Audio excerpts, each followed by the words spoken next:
Okay, Jonathan, this is my partner Johnny. Hey, Jonathan, how are you? I'm doing fine, Johnny. How are you, sir? I'm doing good. I'm doing good.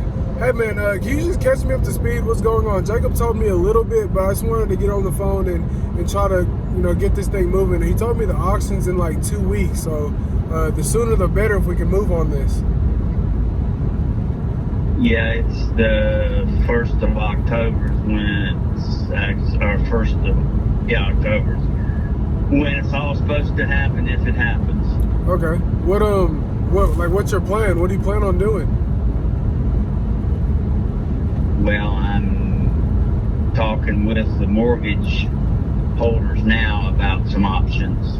Okay. But those conversations are moving fairly slowly, so I don't know if anything is actually gonna happen or not. Yeah, gotta love those mortgage companies. They're always trying to help us out, right?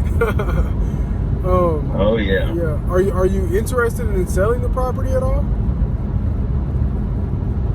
Well, it's my intention at some point in time would be to sell the property. Okay. How far behind are you? Well, that's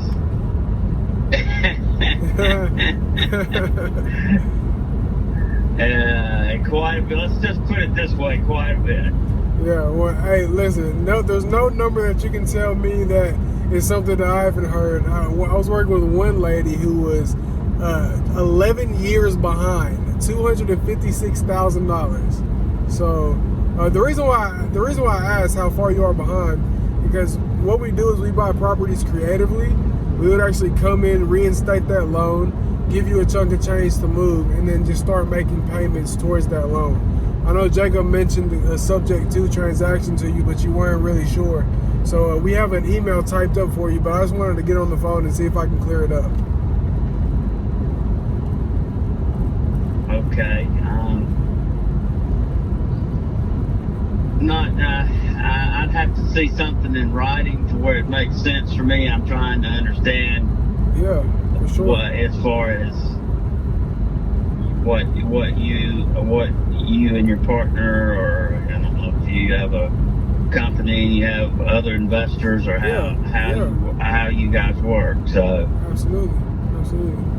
All right, I can even send you some testimonials of people who I've done this with in the past. So we'll send you that email over, and we'll kind of tell you about the process. So y'all are basically not buying the property outright. Yeah.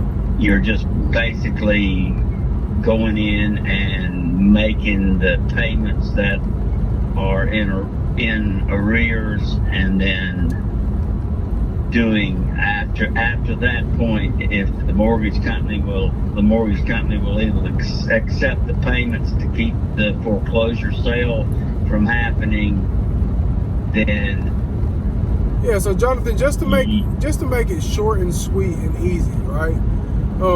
The mortgage and the deed of the house are two different things, right? So the mortgage is tied to the deed.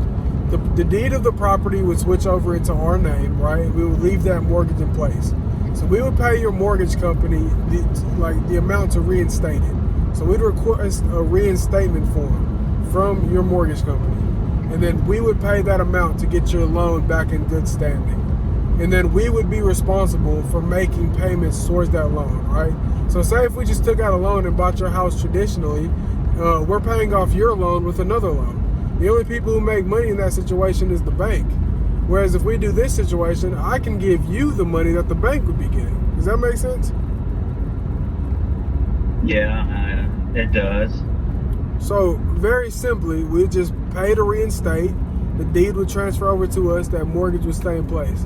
Now I know you're probably thinking, well, if that... It does. So I think if staying in the house is the only thing that you want to do, then I can help you through a few options. Like, have you requested a loan modification through your mortgage? Requested on numerous occasions and been denied. Okay, so I'm gonna be real honest with you, Jonathan. That loan modification is the #1 way to stay in the house. All right, but since you got denied, Do you have anybody in your family? You said you're quite a bit behind. Do you have anybody in your family who's willing to pay those arrears and allow you to pay them back? Family, friends, anybody? No. Okay, that's the number 2 way that I tell people. And number 3 is never the best option, but if you're dead set on staying in the house, then you could file bankruptcy. Have you ever thought about doing that? I have thought about it, but have not wanted to go that way simply because of the lasting effects Yeah. declared bankruptcy does to you. Yeah, and it's never the best option. So back to this subject. My original idea or original thought that I was trying to work towards is putting the house on the market for sale, because the property value is more than what the outstanding payoff is on the loan. So it's worth more to me to sell. How much more?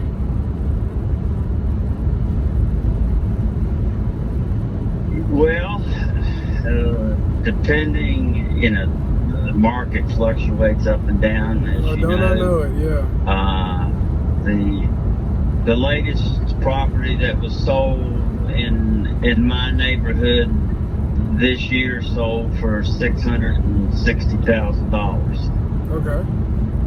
How much is your payoff? My payoff on this property is about $460,000.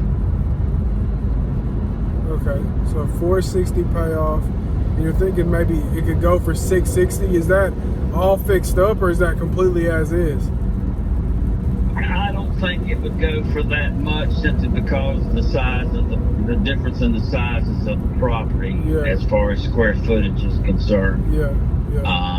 I'm actually driving right now, so I haven't been able to see your property. Me and Jonathan just talked on the phone, and we decided to give you a call. But I'll take a look at it when I finally get settled. I just know things in your area aren't typically going that high. But I mean, let's just make it easy. What is an amount in your pocket that you could walk away with before the auction and be like, okay, I'm done with this problem. I have cash in my pocket. I can start over.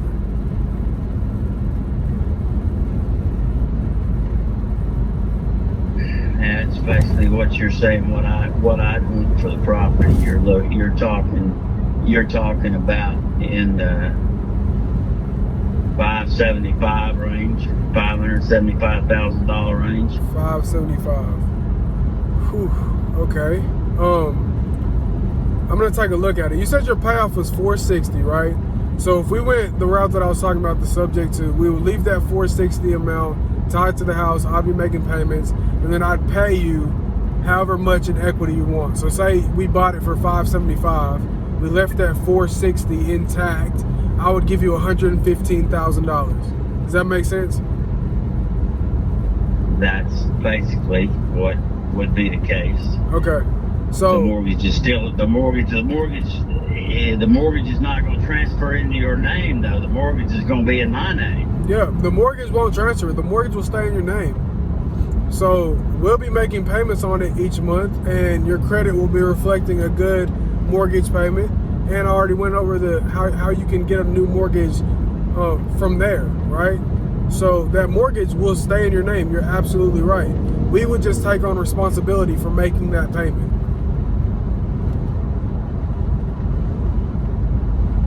Okay.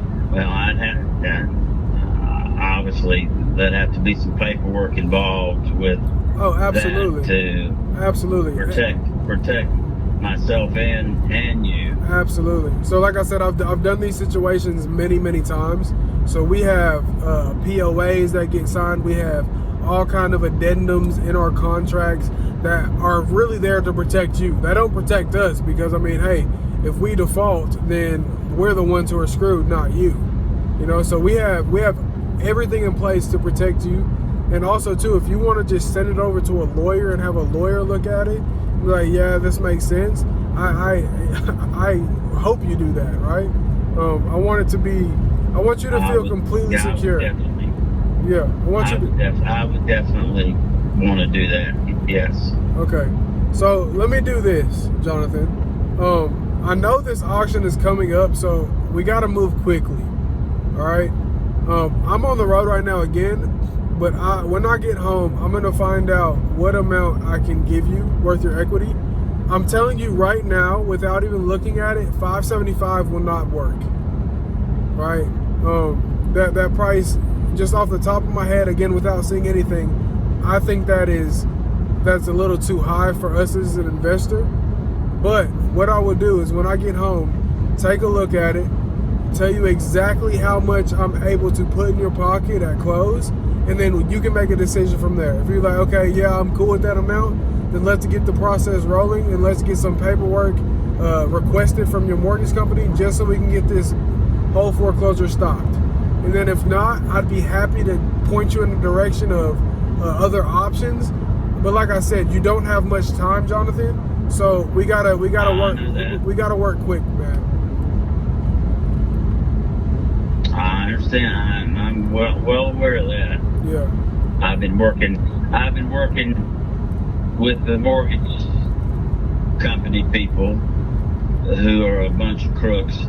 Absolutely. Absolutely. Part of a whole series of problems with my mortgage has existed for over 10 years. So yeah. What do you want to, if you end up moving, what do you want to do? Where do you want to go? Well, I won't be staying in Rock Hill, let's put it that way. I hear that. I'll be moving out of Rock Hill. Yeah. Okay. Right, more than likely closer to where I work. Where do you work? I work in Columbia. How long is that commute? Well, About an hour, depending on how fast. Depending on the time of day, roughly an hour and 15 minutes. Okay, I don't work every day. I work an alternating schedule every other week, so I'm not driving that hour 5 or 6 days a week. I only do it 3 days a week, so yeah. It's not that big a problem. Yeah, it's not bad. But we definitely want to get you closer to that job though, so you don't got to spend 2 hours in the car. Well, I have friends in Columbia that are nice enough to put up with me, so I'm not driving back and forth. Okay. Like I said, I'm not driving back and forth every day, so it makes it a little bit more tolerable. Yeah, easier to manage for sure. Well. Yeah, it's definitely a lot easier. Yeah. Did Jonathan get your email on that last call? Yeah, no, I've got it. And again, just to confirm, it's J. That's it. Awesome. Yes, sir. I've got you. Awesome. So we're gonna get that email over to you. Again, how far am I from the house? I am about an hour and a half from the house. So as soon as I get at a point where I can sit down. Johnny, where's home for you? I live in Tennessee. In Tennessee, right outside of Nashville.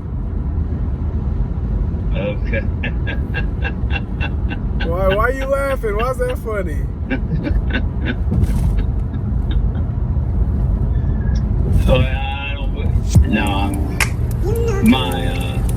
My ex-wife